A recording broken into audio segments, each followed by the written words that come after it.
It's putting off what you need to do at the moment that it needs to be done. Because when you don't do it at the time it's appointed or assigned, you'll find yourself delaying the process. For years, I've always been keen on being punctual. What's the word? Punctual, thank you. And being timely, because I realize time is of essence. And if you don't do it when you should do it, you may never do it. Because time is not promised to all of us. It's just that God gives us the opportunity. So if you have a vision, you have a dream, you want to do something bigger than you must not procrastinate that. Because the longer you delay it, the longer it takes to get to that place where it should have been. Thank you for joining here at the Tabernacle, where we say that the word is on and know that we love you. Come on, watch it. Give God a hand clap of praise. Amen.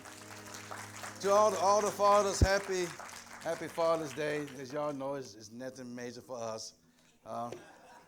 Just see, it ain't last long, about 2 minutes.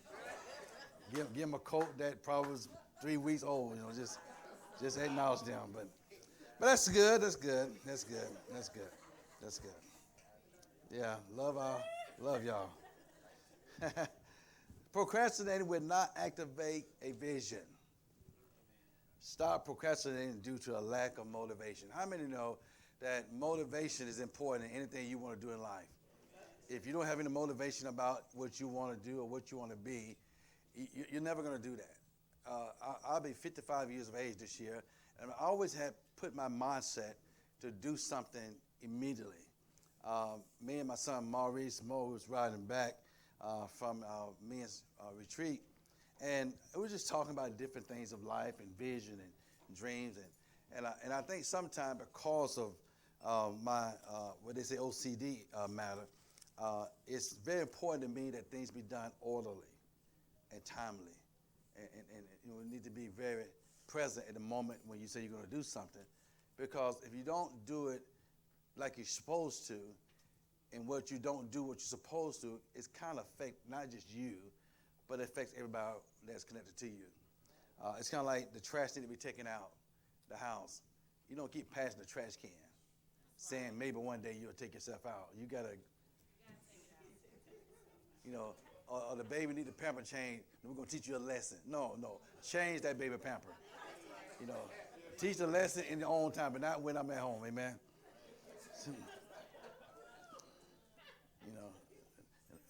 Anyway, somebody say procrastinating. How many of you have found yourself procrastinating? In fact, if you ever procrastinate, stand to your feet. I just want to see you. Yeah. What did he get you? How's it working? Have a seat. So we all can witness and testify that we have procrastinated in some areas of our lives where we should have been productive and made progress. Because you did not move or you did not do at the time you should have done what you should have done, you're behind. How many feel honestly you're behind some things? And it's really as a result of procrastinating. And this may not be the most popular message you hear today, but I'm trying to energize you to take another position or posture when it comes down to your vision. And because the Bible says, where there's no vision, the people what? So how many have a vision? How many have a vision? Let me see your vision. All the vision there, raise your hand real high. Let me see them. So if you have a vision and you have a dream or doing something or being something, and if you're not working toward that, that may be the result of the procrastinating disease, because it's hindering you from doing what you could have done, or it's hindering you from what you're supposed to have done. Because delay in God doesn't mean denial, because God doesn't procrastinate, but a lot of the procrastination is on us. Right. We say, God, do it now. God said, wait, I tried to do that last week. You didn't want to do that then. You didn't want to get up.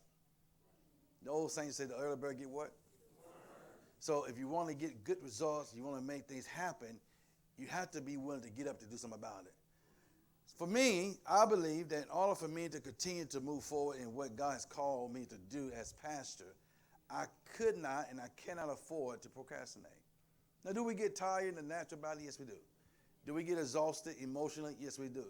But at the end of the day, we still must move forward because your delaying is delaying the whole progress. Prime example, when Israel came out of Egypt and they were celebrating what God had done, getting ready to done, Miriam got caught up. Got caught up in her feelings. Started talking about Moses. Talking about, does not God only speak to Moses only? And the Bible said God heard her. And the thing about it was, Miriam wasn't just talking to herself. See, one thing you talk to yourself and respond to yourself, that's you. But when you include someone else, it changed the dynamics of it. So Miriam having this conversation with Aaron, her brother, and she was saying to Aaron, doesn't God only speak to Moses only? Because she was mad because Moses decided to marry a sister, black woman, Ethiopian. Okay? And so that was like against what they felt was he shouldn't have done because they felt like, they went what he's supposed to have done. But how many know what God put together, no man put asunder? So if Moses' desire was to marry this Ethiopian, which he did, that was Moses' fulfillment of his desire.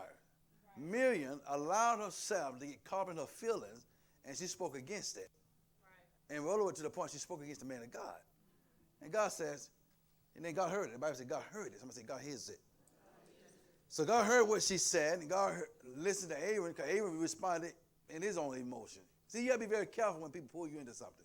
Right. You got to learn to be a defensive of the kingdom. So when someone don't like something that you normally care for, don't let them pull you to a different direction. Right. So Aaron was pulled in to Miriam's emotion. And because he joined in, even though Miriam started it, and Miriam received the most of the repercussion of it, Miriam's behavior and Aaron's participation delayed Israel from moving forward. So what you're doing, you think you're doing privately, you don't realize is affecting us openly.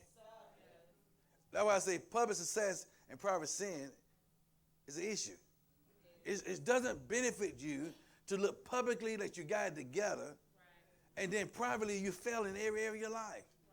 And that's why it's important as believers that we not only be about God's business, but we be about God's business. Somebody said, be about God's business. So we all can concur that we all have procrastinated in doing something. I remember in high school, when it was time to take a test, I waited to the last minute to start studying, and I believe in God for a miracle. Come on, Jesus. Fix it, Lord. You can do it. Make it happen. Show them, Lord. Show that devil you with me. Heaven looked like, wait a minute now. I was telling you to study a while ago. Okay. Yeah, I know some gifted college students in here with that. And it said the word procrastinate means to put off doing something, especially out of habitual carelessness or laziness. So the reason some of your vision and dreams are not coming to fruition is because you're lazy. You're too careless about what you say you want to do. If I got to remind you to do what you said God, well, put it away. Let's take God out of this. If I got to remind you of what you said that you wanted to do, that you said God already blessed you to do it, then why are you not doing it? Unless you're lazy. You're just throwing stuff out there. This is my vision. This is my vision. You can't have 1,000 visions. You got to only have one at a time. It's like trying to say, I'm going to do this, but you're doing that. It's one thing to glean from others in the process of your vision, but if your vision is being delayed because of procrastination, that is your fault. And you can't expect people to get excited about your vision and your dream if you're not excited about it. Right. If you're not invested in what you believe in, don't expect others to invest in it. So if you are procrastinating on what you feel like is your opportunity of a lifetime, then when it doesn't come forth the way you desire, you have to re-examine yourself and say, maybe it was just me in my feelings. I like the idea that Bernard has, so I'm going to push me one out too. Because sometimes we can be a copycat and put God on it. Yeah. Tell you that, you put God on everything. And you can't be your bouncer. And what I mean by that is, if you say you can do this one thing, do that. Don't be doing 4 or 5 things at the same time. Because what happened is, while you're doing this, you're not doing that. So whatever your goal is, as you got in motion and set in place, you got to be completely committed to it and committed to the point that you don't allow other things to distract you. So your procrastinating is your fault. You're lazy. Right. Tell your neighbor, you just lazy. It says it. They said to put off. We all said, we agree that we procrastinate. You know, don't be holding my mail up. My check's in there. Don't take the lunch break at that time. Bring my check. You delaying my progress. My point of this is, if you keep putting it off, you keep delaying it, you keep, it become a habit of never doing consistently what you're supposed to be doing. And the more you delay and the more you procrastinate, the less people believe in you. You can't expect people to show up to your shop or your business if you lazy not getting downtime. And we're good at that in our culture businesses. Open it at 9, you get at 9:45. And then mad to me, why are you looking like that? Because see, your procrastinating is not only affecting you, it's affecting your income of coming in because you're not in place. And nobody owes you to be at your place. But if you're faithful and you're showing consistency in what you believe and what you're doing, and you're not procrastinating, then it's not difficult for people to support you. I think I'm talking to somebody in here.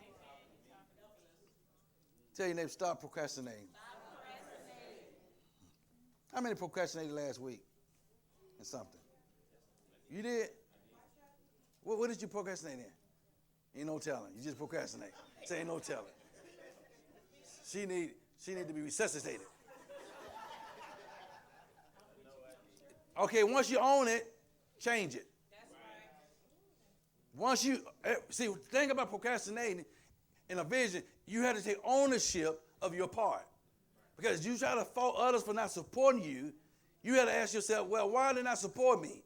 More than likely because you're procrastinating. Who else did they procrastinate last week? What'd you procrastinate, Tiffany? On what? Homework. Come on, Jesus. Blame it on the babies. Those light-skinned babies just holding me up. Just didn't want to do it. Mm-hmm. Okay. So she put it off, put it off, and then the last minute she want to dive in there to everybody in the house, be quiet.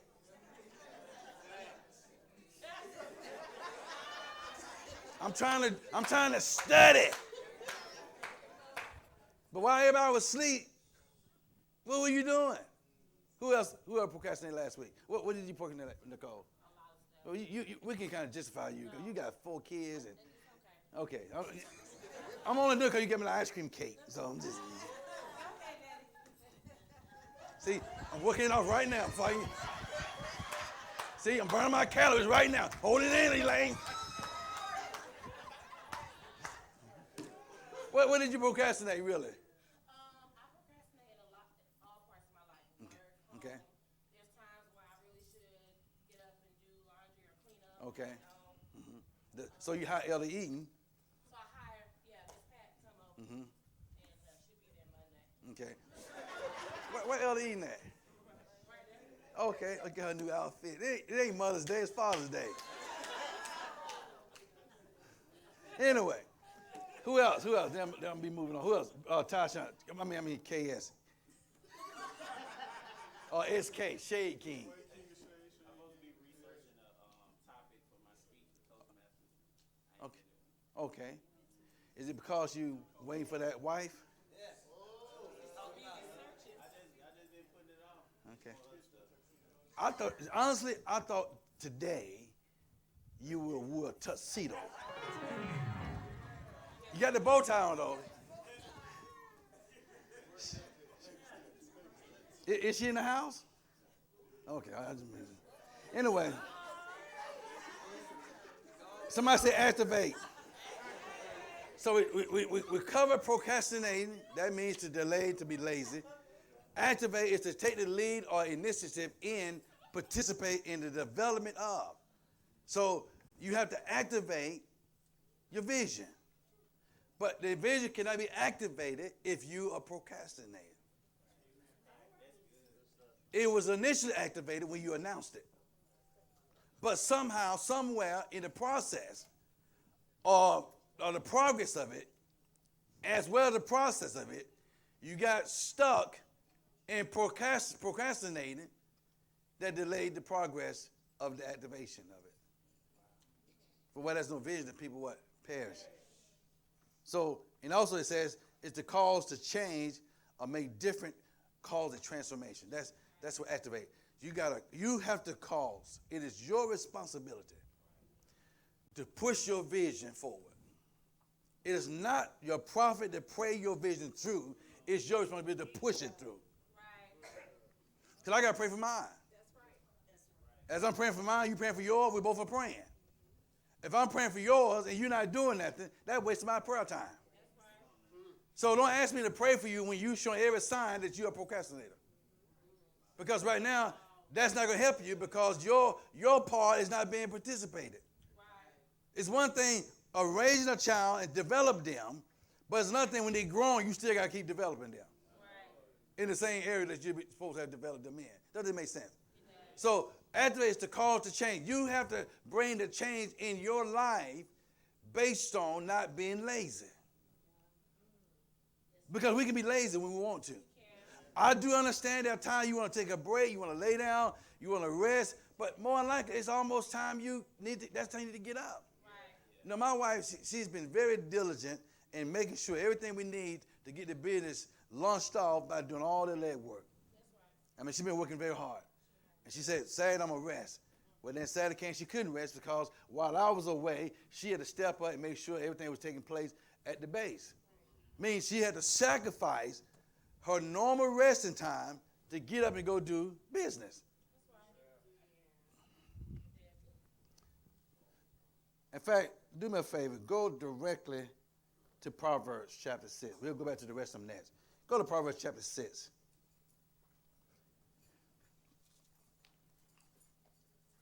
She made a sacrifice to push the vision of her husband, which benefits her as well because she's the wife.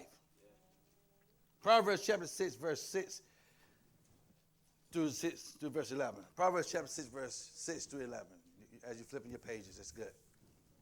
This is the Message Bible. This is kind of insulting, the way the writer says it. Oh, y'all see this? This is the Message Bible. It says, you lazy fool. Look at the ant. Watch it closely. What it says? Y'all read it. Uh-huh. All summer it stores up food. Wait. All what? All summer. But that's the hottest time of the season. That's Disney World time. That's Six Flags over Georgia. That was that place in LaGrange? The Great Wolf? That's a wolf time. He said, you lazy fool. That's strong. He said, what I'm announcing to you now is I'm announcing to you what you are.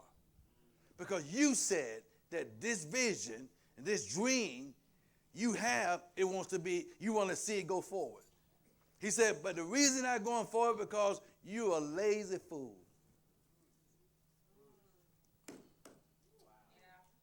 Yeah, start at the beginning of that verse again. Read, everybody read. See, let's go.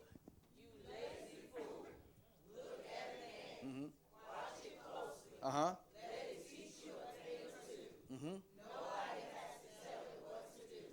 All summer it stores up food. Mm-hmm. At harvest it stockpiles provisions. So how long are you going to laze around doing nothing? How long before you get out of bed? A nap here, a nap there, a day off here, a day off there. Sit back, take it easy. Do you know what comes next? Just this. You can look forward to a dirt poor life. Poverty, your permanent outfit. That sums it up. The writer's calling you out.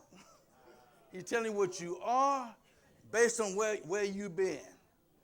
See, poverty is only effective is when you participate in it. No one has to stay poor. Poverty becomes an option. I can be born into a poor community. I don't have to stay there. The poverty is a result of you being lazy and not want to do better. How dare you talk about who's poor? We're coming. Are you poor now? Did you not make a decision that you didn't want to live the life that you was brought up in? Unfortunate because of certain circumstances, what things were where they were. Doesn't mean it got to be that way for you. Because my family decided they don't want to work, don't mean I got to take on that same behavior. How am I going to talk about faith in the God that has wealth all over and I can't participate in it? Unless I'm lazy. So the writer says, he said, I want you to study the behavior of the ant. Such a small creature, but yet he's a hard laborer. He works in the hottest of the time of the year, preparing for the winter to come, and he stockpiles it up. He don't eat and go along. He stockpiles, for he knows that the season is going to come where the laboring would be less effective because of the season. So he stores it up, he stockpiles it because he's preparing himself to be able, when the time comes to enjoy the harvest, he's already labored. So when you want to enjoy the fruits of your harvest, you cannot rejoice over a harvest that you haven't labored for. So he says, study the ant behavior. Very, very busy, consistent, not distracted. When he get a little piece of rice, he's just going on down by his business. Taking it, drop it off, go back and get more. And they keep working, because the vision is about to have food supply in the off season. And if you don't have preparation for the off season, then your season, what you're doing now, will only be delayed. So you'll find yourself when you should be enjoying your harvest, you can't enjoy it because you didn't prepare for it. Because of laziness, procrastination. Well, I could do it today, but I'm going to wait till tomorrow, because it's like a little cloud out there. So, and if I barbecue today, I'm going to get wet. You get wet from sweat. And some people look at a little rain cloud and make a determined decision right there that today is not the day to do anything because it's going to rain. And you're not even a meteorologist. You just determined it's going to rain from a speck of a cloud that really came from the smoke of a jet that passed by that you didn't see. And you're looking for an excuse not to labor. Tell you that, stop being lazy. So he says, if you practice this behavior, the end result of your practice will give you poverty. They ain't hiring nobody. What do you mean nobody? They hire, usually ain't applied. God, send a blessing, Lord. We need a breakthrough. Go to work. Man don't work, man don't eat. But you rather call different churches. Do y'all pay rent? Honey, we're trying to pay our own.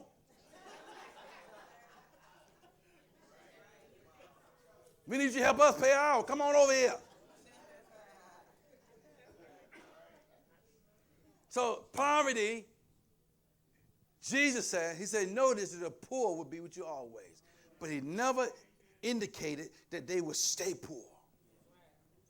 Just as the sun rises and sets the same, doesn't mean you cannot labor in between. That doesn't make sense. So you don't have a job, but you're not applying. They ain't hiring us. I'm saying it again. They ain't hiring us. Who is us? Us is.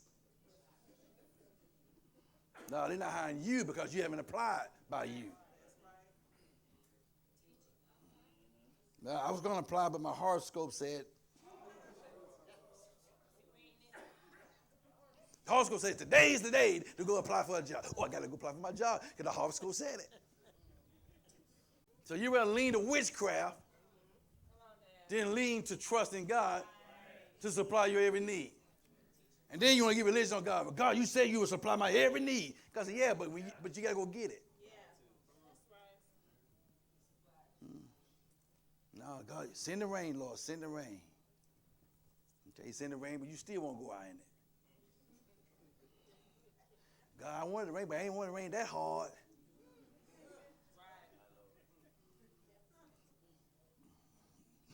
Won't he will? Okay. Go to Habakkuk chapter 2, verse 2 to verse 3. Habakkuk. We're going to go back and forth. What's that? Habakkuk. Oh, yeah. I know that's taking you out by the storm. So dig it, hold it, doing like this. I'm going to just look at the screen. And he linking like that. Yeah. Habakkuk. That was one of the chapters. You go to the front page, you look at the numbers. 12,421.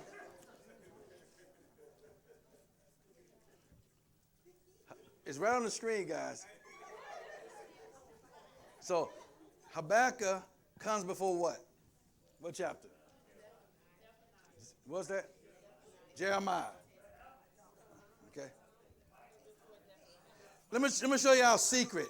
Because this is basic Bible teaching.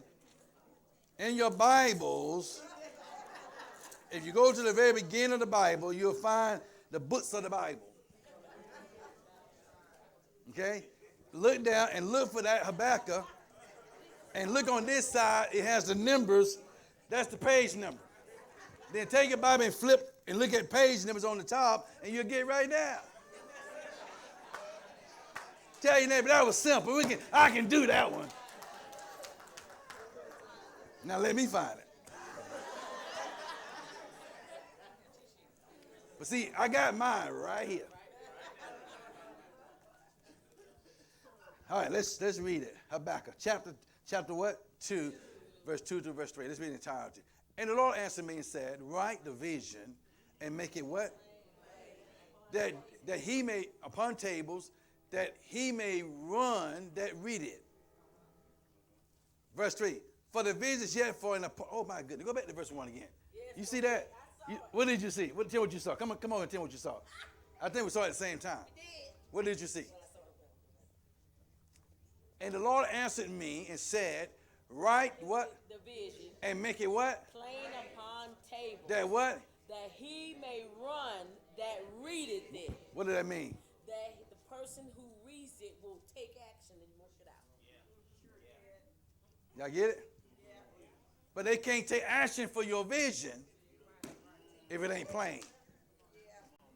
If it's not written out, if you don't have a plan of action, and what in the banking they call it what? What is it? A business plan. Then who's going to lend you money? Who's going to trust you on what you're talking about and it's just stuck in your head? But he says, write the vision and make it plain upon tables that may be interpreted, that he may run that read it. They'll begin to announce what you wrote. The future sight of such. They'll begin to speak what you got written on the board. Future, what is it called? Normally say the future coming soon. Coming soon. They have all the detail, and people be riding, they're driving the car. Oh, coming soon, Emerald's Touch Barbecue. Who is the Emeralds? www. Have phone number. See, everything is in detail because it's been written out, and although they're reading it, it's getting in their memory as they ride by. They're calling it, you heard of Emerald's Barbecue? See, I'm announcing it now. See, y'all hear that? Emeralds. Emeralds. And y'all get hungry too. Emeralds. Well, I should have brought a slab of real and put them on the side and let the smoke just went on throughout the house. Write the vision and make it plain that he may ruin it, that read it. And verse 3 says, for the vision is yet for an appointed time. So that means a set time for this vision to come to fruition. But in the meantime, allow them to read it. Allow them to announce it. In other words, it's not happening today, but it's going to happen. For a appointed time, but the end it shall speak. What you have put in action will manifest in what people can see it. But if you don't announce it, if you don't define what it is, how would they know what it is? Right. And it shall not lie, though it tarry. He said, wait for it.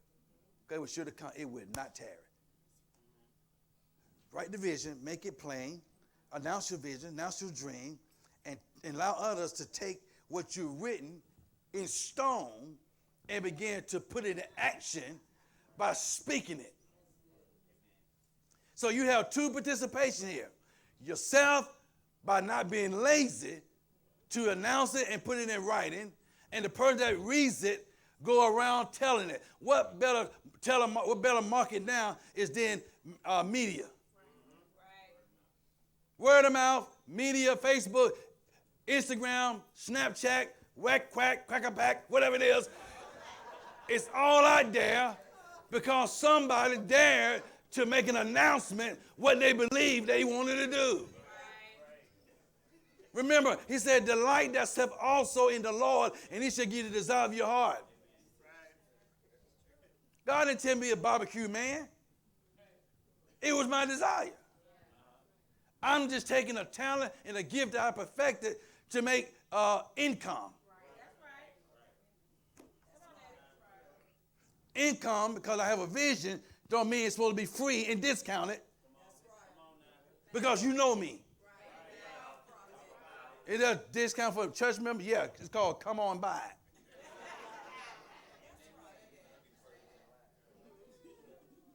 Don't let others devalue your vision. Tell your neighbors, no hookups.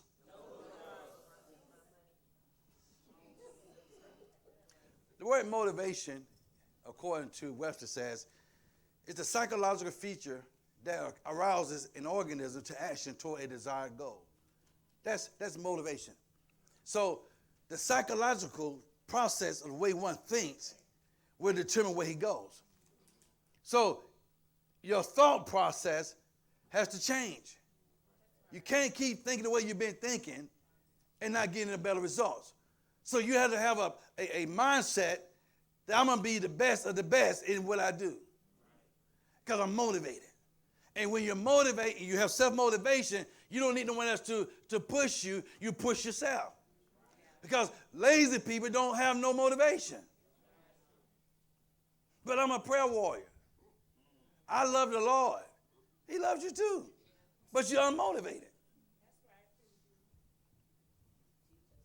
He said, you fool, a little sleep, a little slumber, so shall your poverty come as an armed man. That's in the book of Proverbs, King James Version. So don't expect more when you're not willing to do more. But I'm saved. So what? Saved is good, but you need to still go to work. Quiet here. I was sharing with the men's on the men's retreat, Brother Bettis, while he was in Las Vegas, celebrating your first anniversary with your wife. And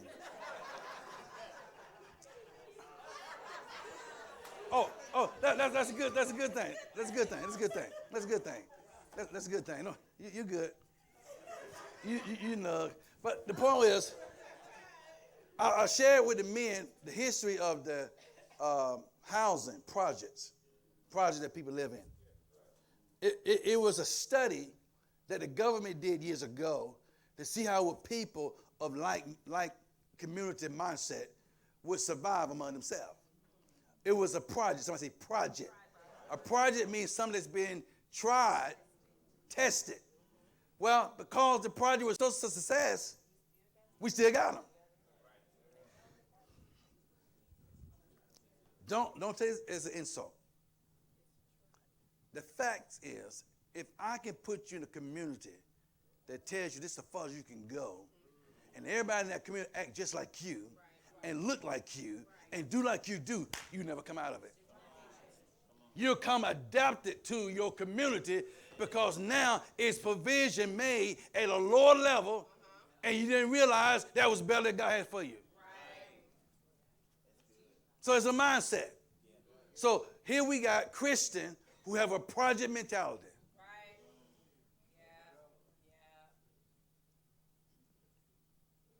Want something for nothing. And then you think you're getting over. I don't pay $3 a month rent. And then you get late on that.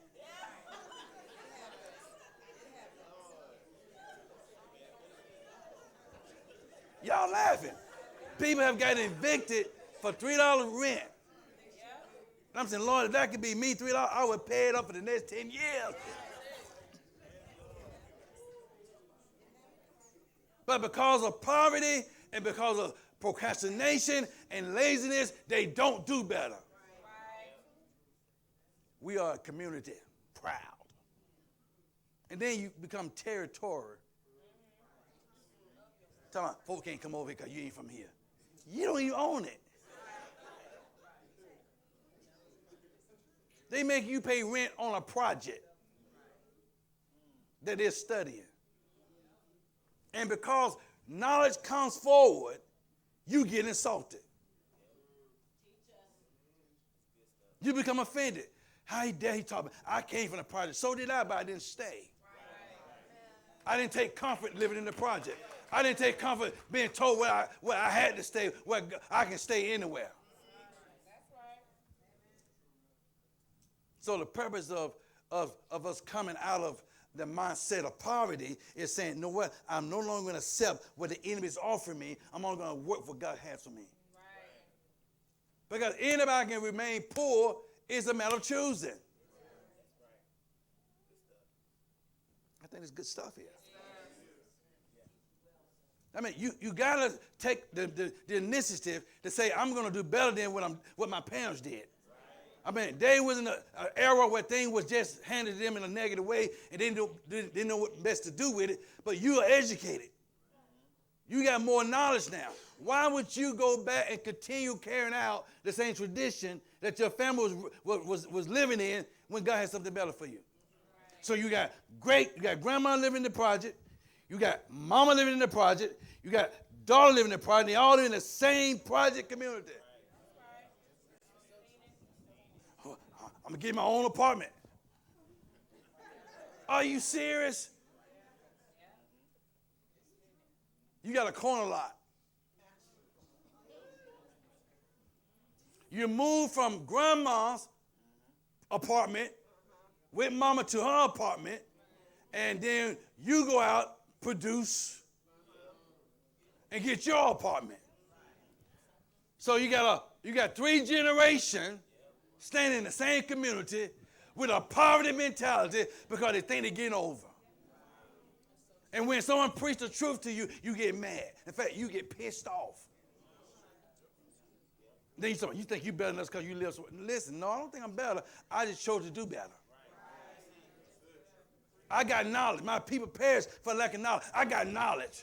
I got the know-how. I got some understanding that told me that greater is he that's in me than he that's in the world. That I can do all things through Christ Jesus. That strengthens me. I didn't settle. When the God that has a cattle on 1,000 hills, shoot, I can ride on one of them.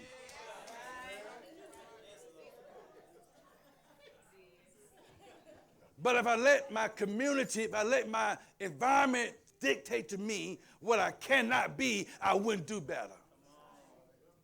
It's always questioned me, Bernard. If you came up in a place of lack and you see other folks got, it should be normal for you to go get some too. But if everybody's telling you be okay where you are, you'll stay. The one-stop shop. Kind of like the mindset when they were giving out the government cheese. Y'all remember that? Those oldest, whole line of them just waiting, getting cheese. Hot too. I mean, by the time you got the cheese, it was already melted.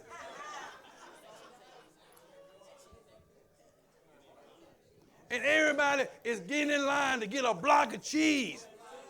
And then you bring your kids in so they can get one too. They got one too. Got you acting like you're on an assembly line, just a conveyor belt, just everybody is moving forward.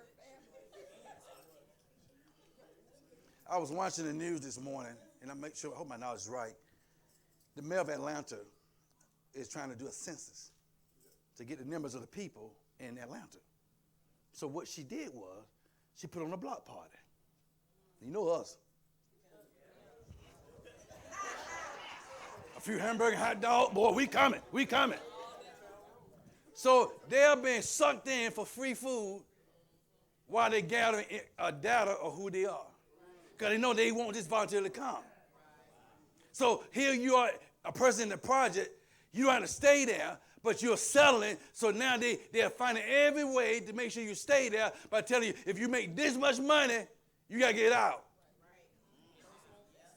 You got a vision to make more, but because they said there's a cap, you decide, well, I'm going to leave that alone because it's too much work, because I can't afford to get put out, because if I get put out, I can't come back. I don't want to go back. Put me out. Put me out may be the best, it will be the best thing for you, because it'll tell you that you're going to settle for less when your God got better for you now that you know him. When you didn't know him, it was normal for you to find a way to get over. It's like people go, back in the day, you used to go clubbing. Yeah. Especially the women, they were good for this. Buy an outfit, keep the tag on.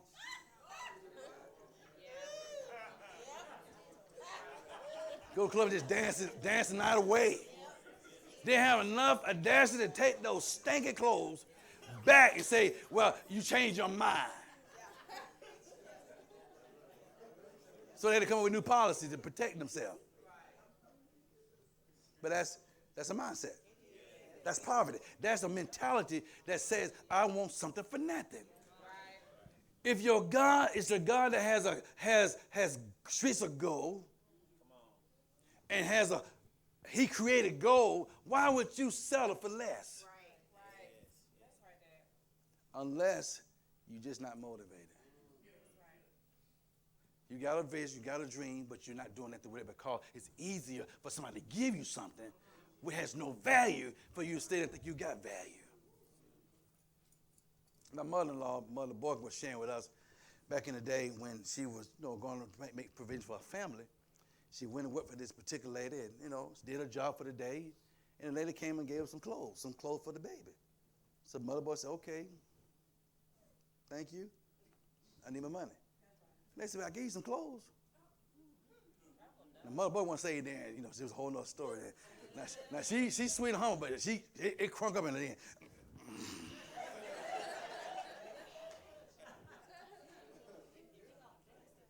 I don't need your clothes. I need the money.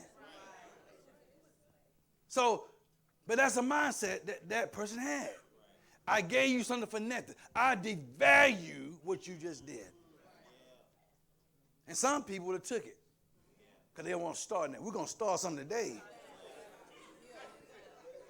Tell you that we're going to start something now. If you say you're worth this amount, don't let no one tell you worth less. See, when you got a vision, for me, this is what it costs to get a slab of rib from Emerald's Touch. $28. Somebody said, ooh, that's a lot of money. But you must going to stay home because you ain't going to get these. Why are yours so high? Why are you asking? You don't know my process. You don't know what I do to get it right for that level. In other words, if I let you come in and what do you call it? Lowball me. What is it? Lowball. See. Why would it be snowball in the summer? Ain't snow in summer. You did better just look at me, don't say nothing. You know I'm going to call you out. You ain't got it yet. Good Jesus. You been 15 years. You know if you say something, I'm going to call you out, girl. Lowball. So somebody said, well, $20 is a lot of money for a slab of ribs. But my vision is I'm going to take this. I'm the Emerald's Touch. There's no one like me. I know what I do. I know how I do it. So everything on my passion that I put in it is worth the pay. Come on, Daddy. Had a lady inbox me on Facebook. She said, how much of a slab of your rib? I told her $20. She said, well, that sounds good. How can I order? I said, well, look at God. I said, man, I should have said 32. But little do you know, one slab of ribs costs about $18. By the time you add in the ingredients, the labor, where's the profit? So you can't lowball your vision just to get in. Because if you don't put value on your business, who else going to do it? So I said, if you want certain barbecue, go on Macon Road. Next to the car wash. In between Fred's.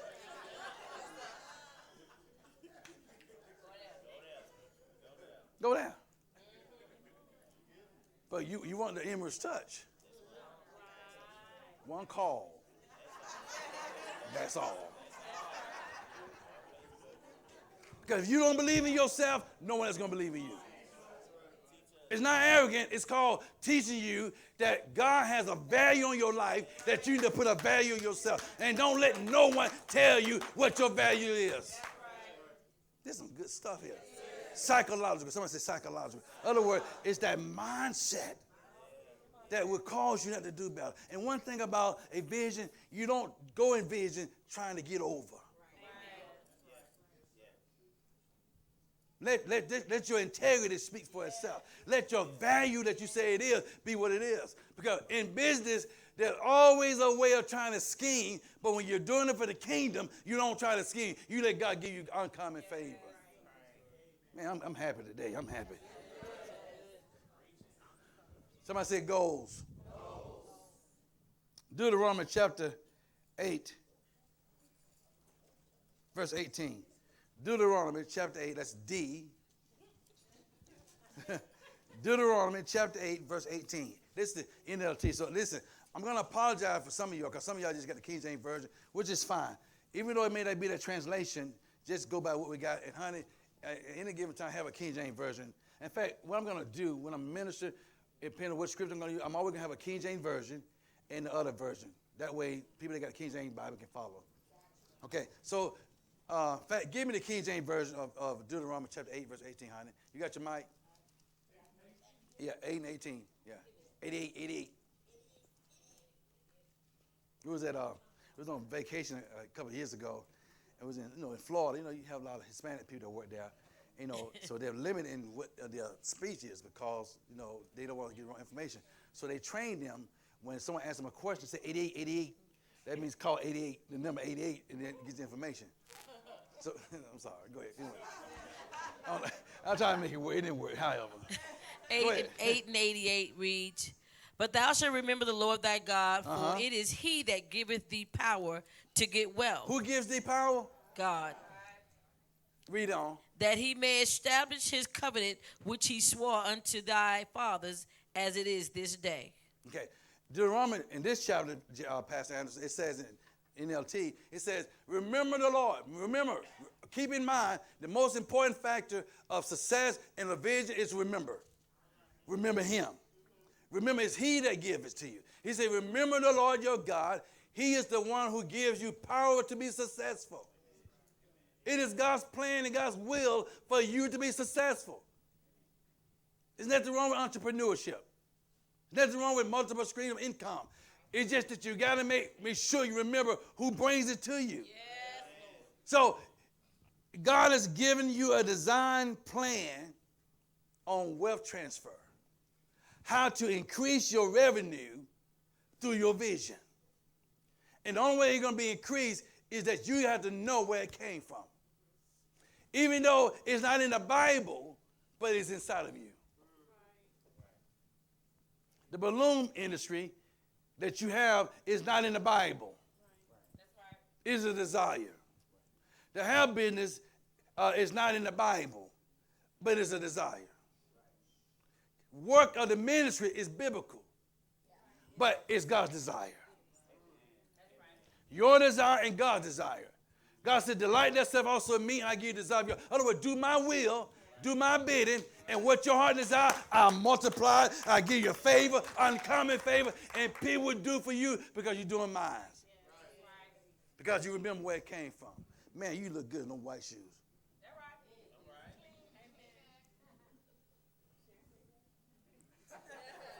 That's your Father's Day outfit?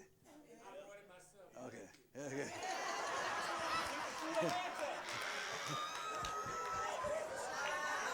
He's sharp.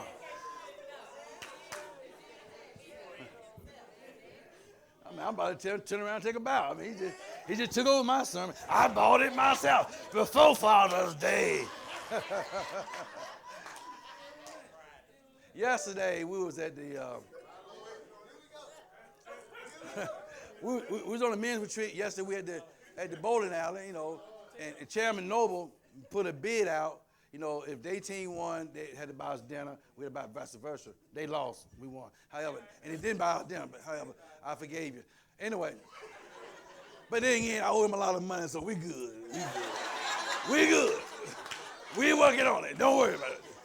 I shouldn't have said that. But like my other business collector, get in line. But anyway, so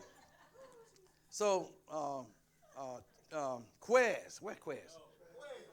Quez and Bernard was doing a little shoot off, basketball, and Quez was just, I mean, he was doing good. So he would get on the point. Bernard was doing, and Bernard had game one, and then Quez came in with one more point. He beat him 65-64. Bernard. You ever see somebody that was so desperate to win? I mean, I didn't want to do it because the goal was way up there, and you had to shoot real high. But it was a high goal. Quez kept winning. Bernard kept losing. Quez kept winning. Bernard kept losing.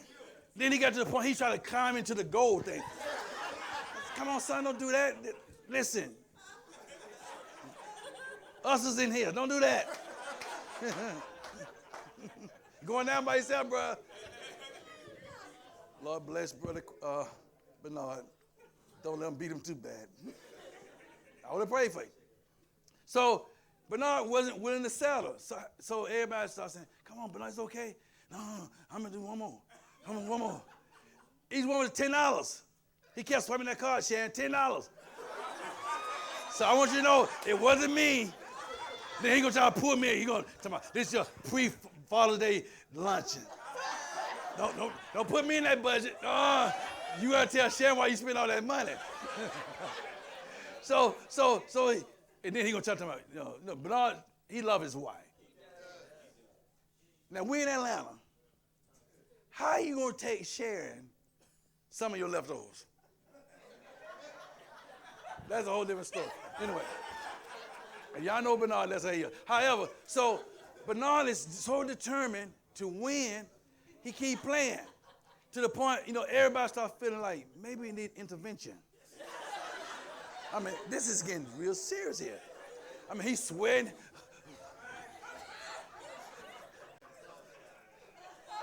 Write the vision, make it plain. I shouldn't have did you like that, however. But he gives you power to be what? Successful. Somebody say power. Somebody say success. In other words, it is God's plan and desire and design for you to be individually and collectively successful. But you cannot be it if you're not motivated. Cannot succeed this if you don't have a vision. Let's take it back to the Emerald's Touch. We buy the concession trailer. We buy the truck. Don't have a base. Come across a base. We get uncommon favor and steadily get uncommon favor. But it's a price to pay. But God's given uncommon favor because the vision is rolled out. In fact, before the vision was really publicly known, I was already announcing it. I was on Facebook talking about my food truck. I was talking about it a year ago. And what happened? It came to pass because I wrote the vision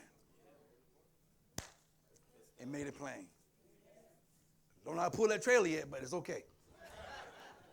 But I got Reggie. And I got Daddy Noble.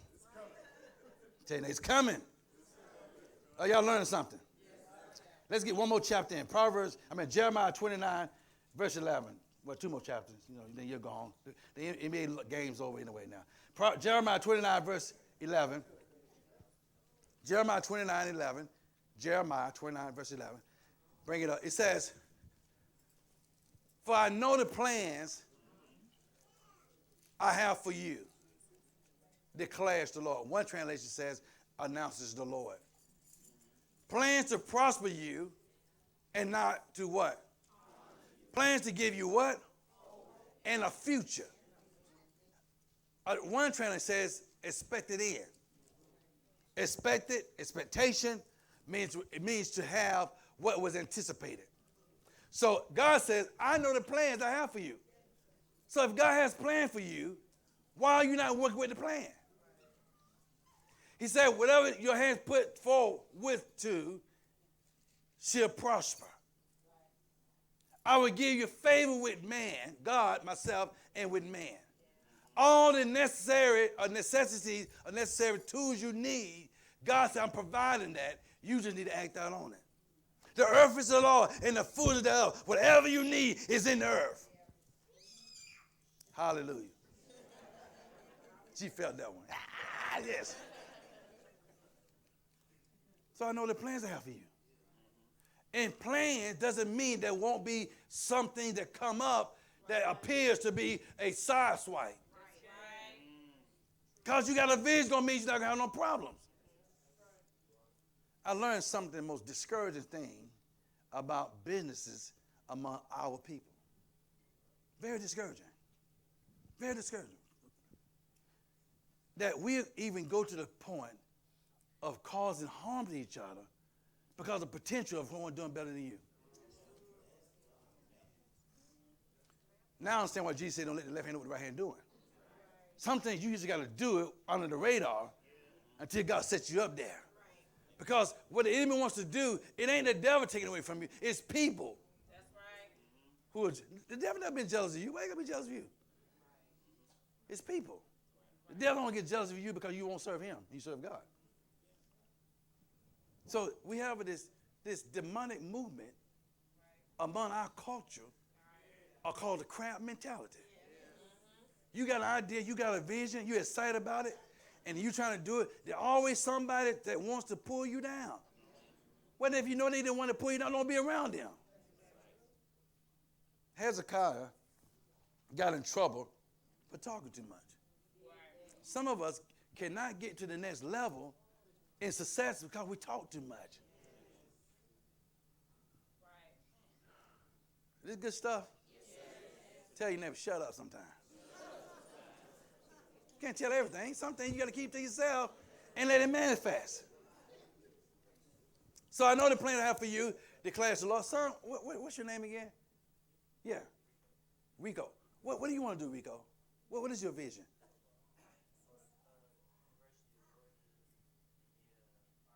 Architect. So he wants to, he's specific. I want to go to the University of Georgia. He didn't say Columbus Tech. He said the University of what? And he wants to be what? Write the vision and make it plain. I want to go to the University of Georgia and I want to be this. So he's already have a vision. Now, in order for that vision to come to pass, he has to be proactive and he has to be motivated. So right now, he has to go out and start looking out for opportunity to go to that university. There was a guy on Shark Tank I was watching yesterday, a young African-American guy. He came up with this program, how to get scholarships. This man got a $1.5 million paid scholarship for doing research of all the scholarships. It says $4 billion a year is set aside for scholarships for colleges. The problem is we're too lazy to do the research. It's resources available. The problem is you won't research it. Which means you can go to college for free because of the scholarships. You just got to have a good grade point average. How many got good grades? What do they call it? What a good grade average? GPA. What you got, baby girl? Yeah, just you. I'm looking at you. You the camera girl, baby girl. 4.0? Good Jesus. That's smart. That's egghead stuff. Tell your name, that's eggish. So she has a 4.0 GPA, meaning she's qualified to go to any Ivy League college she wants to, university. But what's good to have that much knowledge and that much smartness, and you have no vision? What do you want to be? You want to be a doctor. So what's going to stop her? The devil don't stop us. Stop giving the devil credit for something he ain't doing. What has happened is you are too lazy to go through with it. You don't want to long suffer. Don't want to have no pain. I just want to get mine and get out. No, you got to go through something to get this stuff. Oh, you learning something? I'm about done. I'm almost done. Almost done.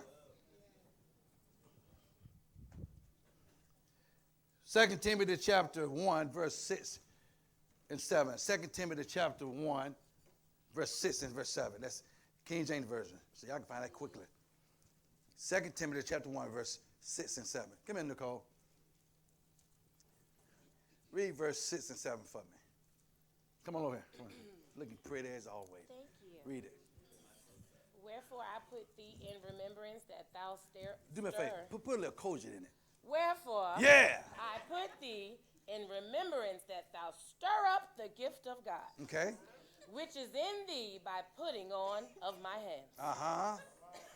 I'll wait on this. Yes. Number 7. For God hath not given us For God has not given us the spirit of fear, the spirit of fear, but of power, but of power and and of of love sound mind. and of a sound mind. Thank you, Lord. Honestly, I really felt it. I almost, if he had done. Oh, yeah. I just give the prophet, she can do that stuff. She can. But see, he says, for God not giving us the spirit of fear, but of power, the dunamis, the doing ability, and of love and of a sound mind. Meaning, you have discipline. A vision requires discipline, son. Because discipline is a necessity, because when you start bringing that kind of revenue, you got to have control. Let me give you my 4 applications. How to avoid procrastination. Number 1, make your vision priority. Stop delaying it. Stop procrastinating. My son, Pastor Anderson, came to me and prophetess a few months ago about his vision about this basketball thing he's been doing. And he's been very diligent at it. I mean, to the point, he left the basketball in the back of my car and the ball bouncing around and knocked something loose. But hell, we'll bill you later. Yeah. I learned it from him. Shade King, I'm learning how to throw shade. Public is shaded. Shh. So he comes to us, he says he want to do this. So naturally, when he said it, what I'm thinking, how much it going to cost? How much you asking for? No, don't be laughing, Bonnie. You sent them. Go ask Dad. Dad. Go ask Dad. Like J.R. Miles said, Papa, what he said about Papa? Papa got it. I'm not eating in the restaurant. So he been very diligent with his basketball thing. And his consistency at that time, which is still today, he got people that paid in advance for the service. We had to tell him, listen, don't lowball yourself trying to get clients. Because if you act as the elite going to come to you. If you act, well, I'm trying to help everybody. No, this is my vision. It costs something, and if it's worth costing, they'll pay it. So make your vision priority. Number 2, don't make excuses. Don't use excuse. Well, we can't get ahead because, no, don't use we. It ain't got to do with we. You're not doing it because you too lazy. Because your God is a God that gives uncommon favor. But they say no, God said yes. When they say wait, God said go. So who report you going to believe? So don't make excuses. Well, mama and them, dad and them, uncle and them, my family never done this. That's them, but what about you? Nobody in my family went to college, so why are you going? Because I'm a college material. You make excuses, your vision will be delayed. Number 3, give me a little soft music more. Connect with a successful mentor. Don't be connecting with people talking about you can make a lot of money. They can't show you the proof. Let me try it again. If they're not making the money and they can't show you the proof, they're not your mentor. How are you going to teach me wealth transfer you going to teach me wealth transfer and your car you got repossessed? You going to teach me wealth transfer and you paying rent? Which is not wrong paying rent, but wealth people have ownership. Oh, man, this is tough. A mentor is a person who's already done what you're trying to do. And they take you where you could have gone. So if I was a hairstylist, I go to rich girl. She's been doing it a long time. Okay? She's got proof in the pudding of growth from a small shop to a big shop. And she's branding herself. So that would be the person I would need to connect to if I'm trying to do hair stuff. Oh, you might have quiet. I'm not going to talk to her that do hair in the apartment trying to keep from paying taxes.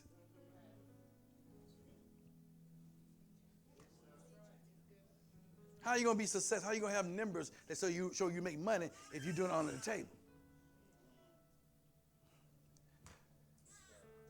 I had someone reach out to me, and people know I got funny ways of getting out of business, and they said, well, I got an opportunity for you if you're interested in making more money. I said, what do you mean? Doing this, I'm not interested. But it's good. It's good money. Okay, how much money have you made? Well, I'm just getting started. Don't call me no more.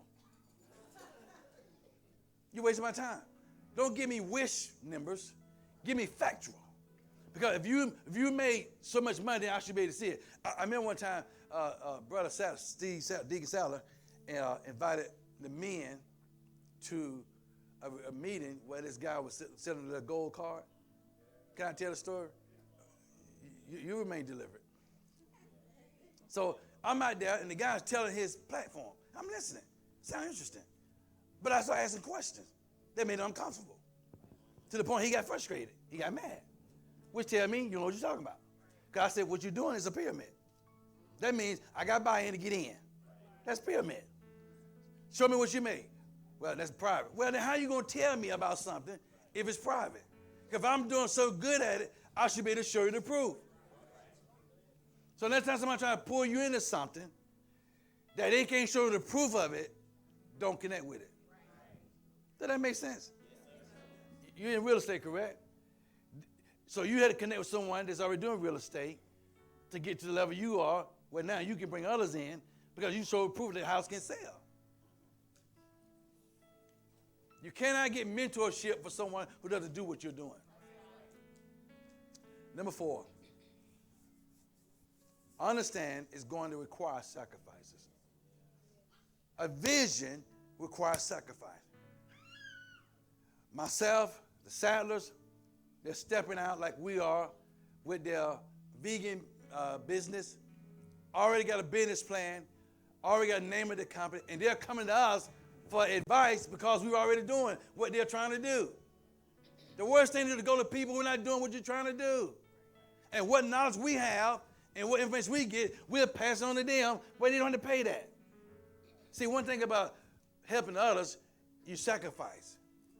So understand it's going to cost sacrifice. That means I have to sacrifice financially to do what I've been doing and keep doing it.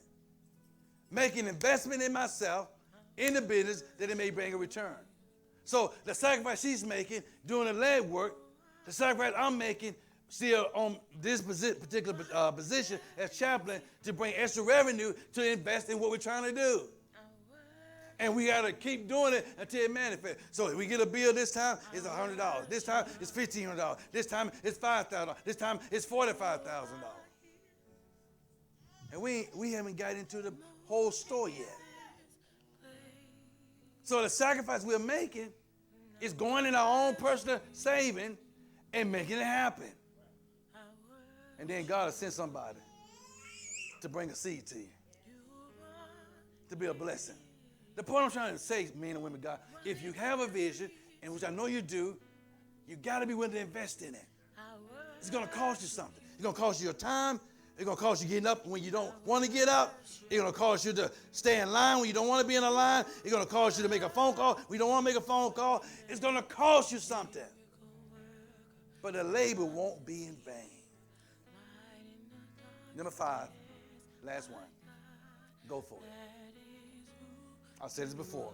In your vision, in your dreams, you got to be willing to go for it, because the children of Israel got in trouble because the men came back with a negative report, knowing that God said, go and spy the land, and they come back with a report saying, we be not able.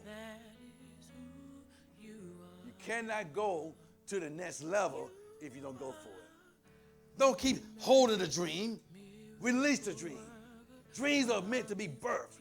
And you're not going to birth them if you're not willing to get on the table. Can't stay pregnant forever. Can't be possessed with the vision forever. How is someone going to benefit from it if you keep holding it in? And then, last but not least, I don't think I put it up there, don't wait for other people to help you. You got to step out on faith and do it yourself. If God be for you, he's more than what the world can be against you. Write the vision. Make it plain. That when he that run it, read it. He that read it will run it. Announce it, believe it, and you can receive it. I told my wife, and I told my potential employees that my desire within the next year, after we get open and running, to have my second, third concession trailer within a year and a half time. Debt free. Have a concession trailer at Fort Benning. I got one where I'm at. I'm going to put one over in the south side. Put one on the east side. Whatever you want to call it. It's going to go somewhere. Why? Because I have confidence. I'm persuaded what God has placed in me, the gift and the talent I have, is going to bring me financial wealth that many have dreamed of. I was destined to be a wealthy man. I know what it's like to have money. I know what it's like to live flourishly. But I want to know what it's like to live to the point that you don't have to think about it. How many would like to live like that? Live to the point you can buy what you want, when you want, how you want it, and you don't have to give consideration of it. Not being materialistic, but having the stuff I desire. All things are possible for them that believe.